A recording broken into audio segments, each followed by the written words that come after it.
Avant de passer aux solutions, je voudrais qu'on finisse de voir les causes principales de l'angoisse. C'est important aussi.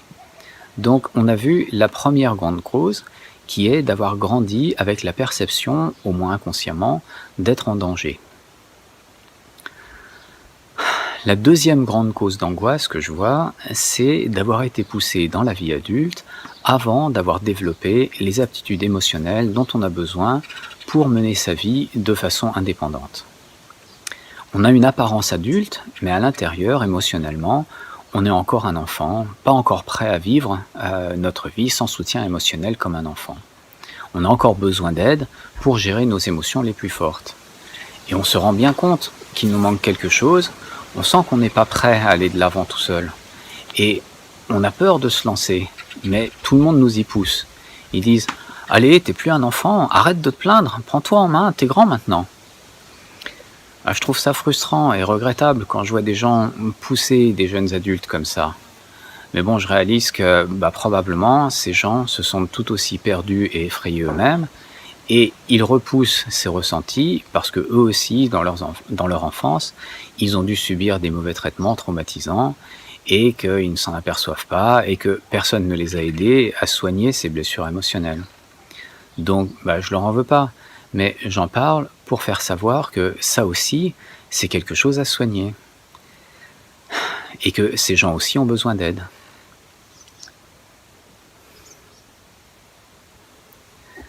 Pia Mélodie explique qu'il y a 5 aptitudes émotionnelles fondamentales à développer pour devenir pleinement adulte. Le lien sera dans la description. Aujourd'hui, je vais seulement parler des 2 aptitudes qui me paraissent les plus importantes. La première aptitude à développer, c'est développer la capacité de ressentir ses émotions pleinement, même les plus fortes, sans qu'elles deviennent insupportables. La deuxième, c'est de s'accepter et de s'aimer soi-même. Pourquoi est-ce que ces 2 aptitudes sont si importantes ? Parce que tant qu'on se retrouve débordé par nos émotions, on est à la merci de gros problèmes. Par exemple, se retrouver tellement en colère qu'on fait des choses qu'on regrette après. Ou encore, avoir tellement peur de se retrouver dans des situations où on pourrait être dépassé par nos émotions, qu'on se retrouve à éviter toute interaction sociale. Et ensuite, on se sent seul et on est malheureux. Ou encore, pour éviter d'être débordé par nos émotions, on cherche quelque chose pour s'anesthésier ou se distraire. La cigarette, ou l'alcool, ou d'autres drogues. Ça soulage dans l'instant, mais à long terme, ça ne résout pas le problème. Et au contraire, ça fait empirer les choses. Ou bien, on se tourne vers d'autres comportements qui peuvent soulager rapidement. Les accros au travail, les accros au sexe, à la nourriture, à la télé et aux autres distractions.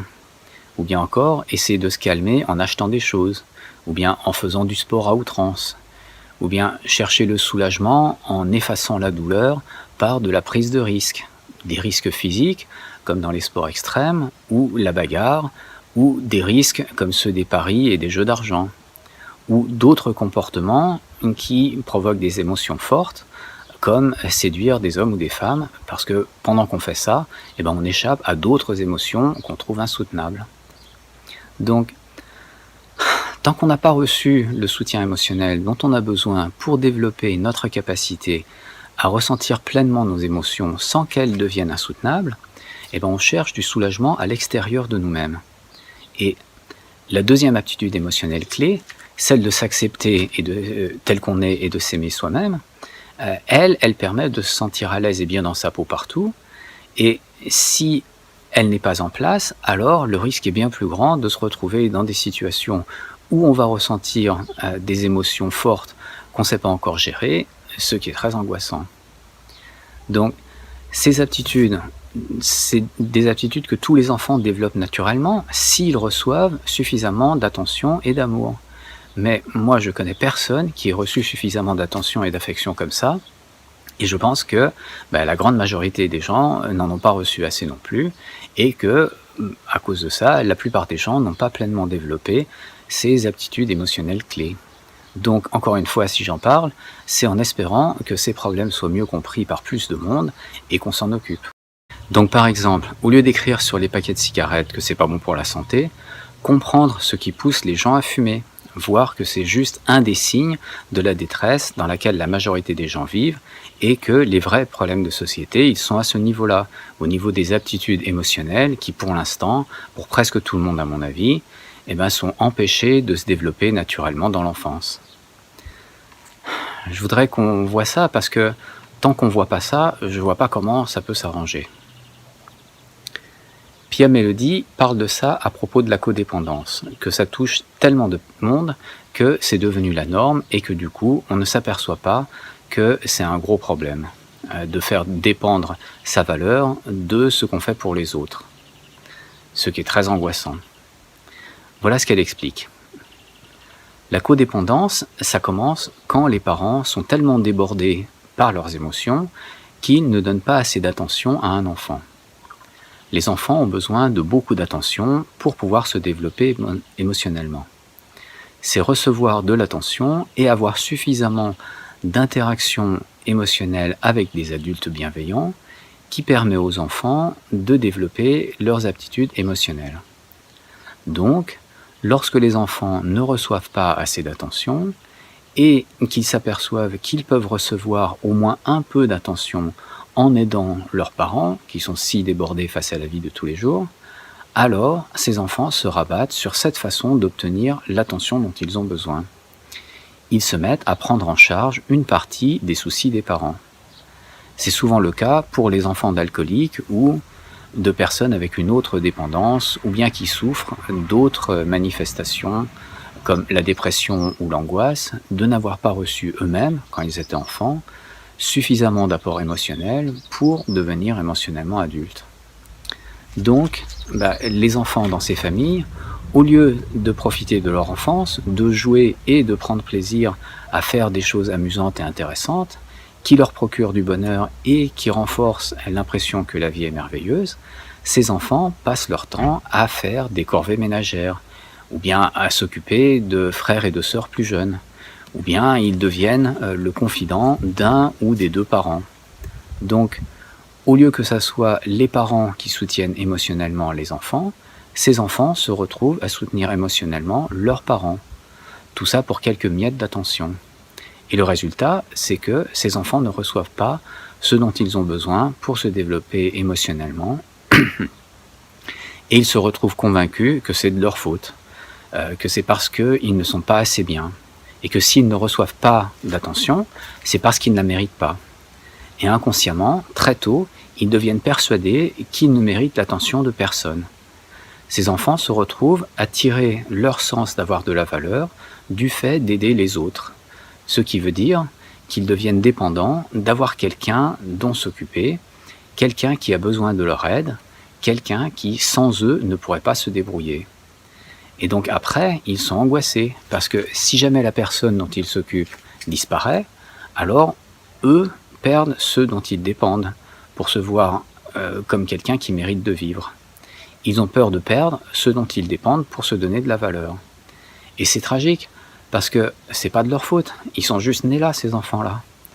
Donc plus tard, lorsque ces enfants cherchent des partenaires amoureux, ils choisissent souvent, inconsciemment, des gens avec des problèmes, souvent les mêmes que les parents. Des gens qui ont du mal à se débrouiller tout seuls, des gens que le codépendant veut sauver, parce que c'est le moyen d'avoir un semblant d'estime de soi. Le nom codépendant vient du fait que souvent ces gens se retrouvent avec des alcooliques ou des dépendants d'autres drogues ou comportements.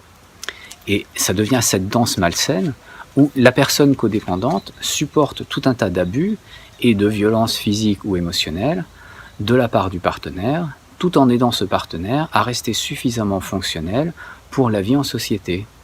Mais pas beaucoup plus, parce que si la personne dépendante devient capable de gérer ses émotions, sans drogue et sans comportement dangereux, alors la personne codépendante n'a plus personne à aider, et c'est elle qui n'a plus ce dont elle dépend, pour ne pas se faire dépasser par ses émotions.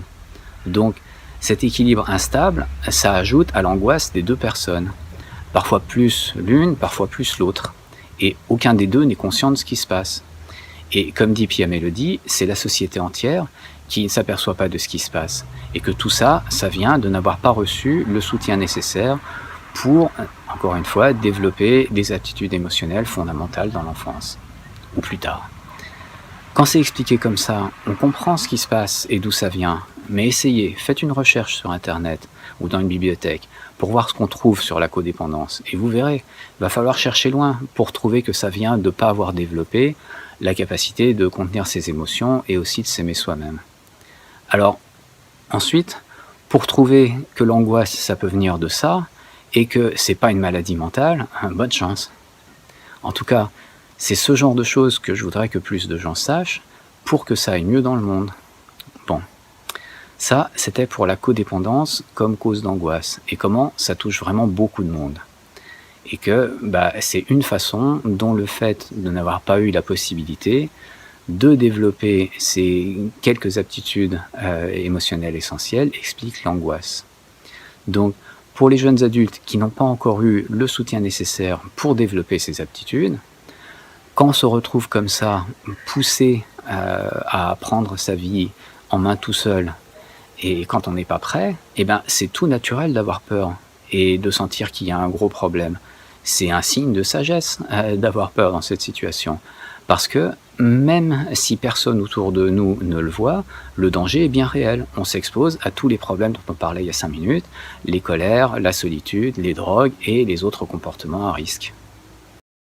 Le point le plus important pour moi ici, c'est de montrer comment, tant qu'émotionnellement on est encore un enfant, on dépend pour se calmer de quelque chose d'extérieur à nous-mêmes.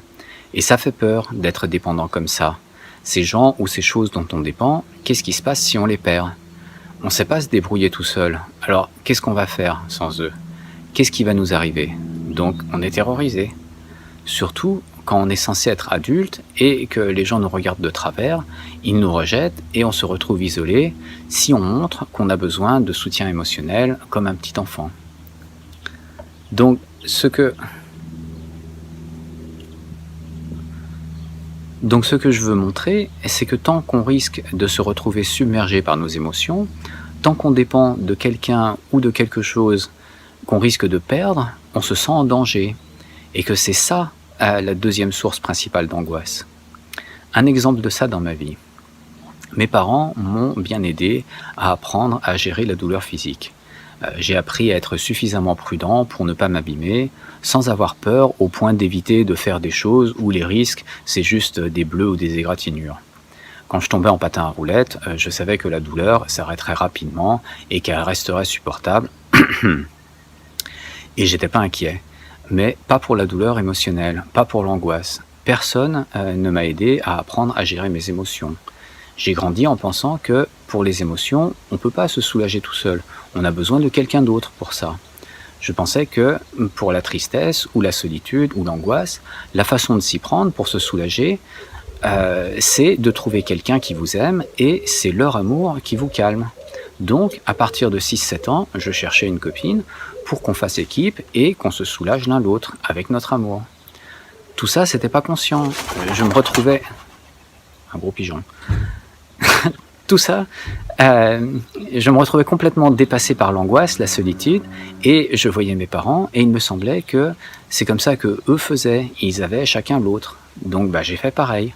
Et jusqu'à il y a 2-3 ans, j'avais pas réalisé à quel point ça me faisait rester vulnérable, et donc angoissé. Maintenant, je dépends plus de personne pour rendre mes émotions supportables. Si j'ai des ruptures à l'avenir, oui, ça va faire mal, mais ce sera plus une douleur insoutenable comme avant. Ou en plus de perdre la personne à qui j'étais attaché, je perdais aussi la personne dont je dépendais pour revenir au calme. Ce qui faisait que je me retrouvais sans aucun moyen de ne pas me retrouver bouleversé par la douleur émotionnelle, pile quand j'en avais une tonne à cause de la rupture. Et dépassé par cette émotion, après je pouvais plus non plus gérer l'angoisse, même pas forcément très forte, à propos des autres problèmes comme le travail, etc. Je me retrouvais dépassé par mes émotions, tout autant que le bébé dans cette vidéo, l'expérience où la mère reste impassible. Parce que mon aptitude à ressentir pleinement mes émotions, même à 50 ans, était restée aussi non développée que celle de ce bébé. Parce que personne ne m'avait aidé à la développer, ni même à prendre conscience que c'était possible, que c'était quelque chose que je pouvais développer. Ça m'a pris plusieurs mois l'année dernière pour développer cette capacité. Et maintenant, Je me promène plus en étant démuni et dépendant comme un bébé. Ce qui explique que j'ai plus l'angoisse que j'avais jusque-là.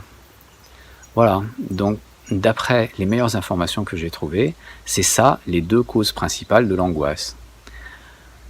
Grandir entouré de dangers dont on se protège en prenant l'habitude d'être en permanence à l'affût du moindre signe d'une attaque. Et deuxièmement, ne pas avoir appris à rester calme et on reste en danger de se retrouver submergé par nos émotions comme un bébé. J'espère que déjà c'est rassurant de voir qu'il y a de bonnes raisons pour expliquer que vous soyez angoissé si vous avez eu une enfance comme ça. Et que l'angoisse, c'est pas ce qu'on voit partout, c'est pas un dysfonctionnement du cerveau, c'est pas une soi-disant maladie mentale. Et il n'y a rien qui cloche chez vous. J'espère aussi que vous voyez à quel point cette angoisse vous a servi, si elle vous a permis de vous protéger des dangers qui vous menaçaient, des abus et des négligences qu'on aurait pu vous faire subir si vous n'aviez pas été comme ça sur vos gardes. Alors oui, aujourd'hui cette angoisse est un fardeau, mais peut-être qu'enfant, elle vous a sauvé la vie et que sans cette habitude d'être aux aguets, pour pouvoir vous protéger à temps, vous ne seriez pas vivant aujourd'hui. Merci de votre attention.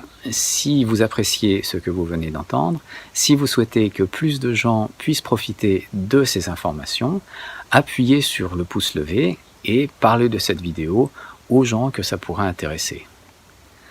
Dans la deuxième partie, on verra ce que vous pouvez faire pour soulager l'angoisse, aussi bien à court terme que définitivement. Merci et à bientôt.